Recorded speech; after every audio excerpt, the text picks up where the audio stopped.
네, 장마가 끝나고 이렇게 덥고 습한 날씨에 조심해야 할 게 한 가지 더 있습니다. 바로 모기가 옮기는 각종 전염병인데요. 어제는 전국에 일본 뇌염 경보가 발령됐습니다. 어떤 점을 조심해야 하는지 친절한 뉴스 오승목 기자가 설명해 드립니다. 이 모기가 작은 빨간집 모기입니다. 암갈색을 띠고 배에 있는 마디나 다리 마디, 주둥이 중앙에 흰 띠가 있죠.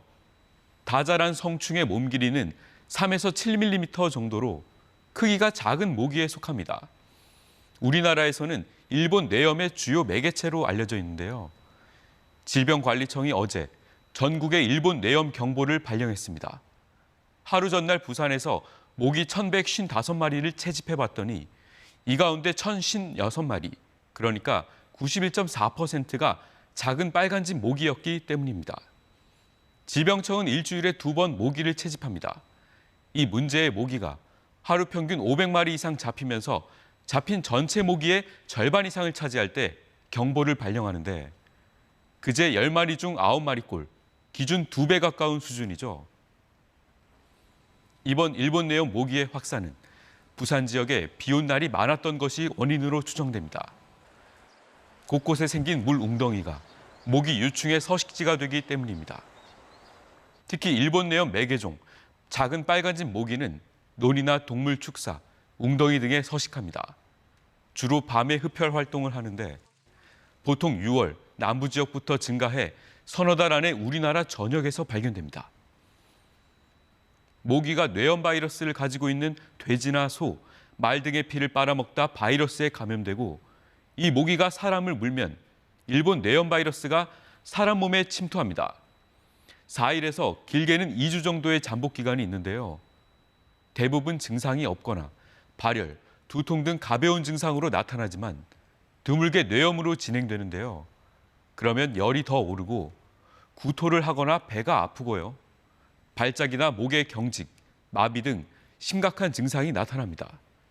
이 가운데 20에서 30%는 사망 위험도 있습니다. 일주일 정도 지나면 열이 떨어지고 다른 증상도 좋아지는데요. 이렇게 뇌염을 앓고 나았다 하더라도 환자의 절반 가까이는 인지장애나 언어장애, 운동저하 등 다양한 신경계 합병증을 겪을 수 있습니다. 다행히 일본 뇌염은 효과적인 백신이 있습니다. 2010년 1월 1일 이후 태어났다면 국가 예방접종 지원 대상인데요. 표준 예방접종 일정에 맞춰 접종해야 합니다. 불활성화 백신이라면 단계적으로 5번 맞는데요. 태어난 지 12개월에서 23개월 사이 한 달 간격으로 1차와 2차 접종을 마친 뒤 1년 가까이 지났을 때 3차 접종을, 그리고 만 6세에 4차 접종, 만 12세에 5차 접종을 받아야 합니다. 약독화 생백신이라면 생후 12개월에서 35개월 사이 1년 간격으로 2번 접종합니다.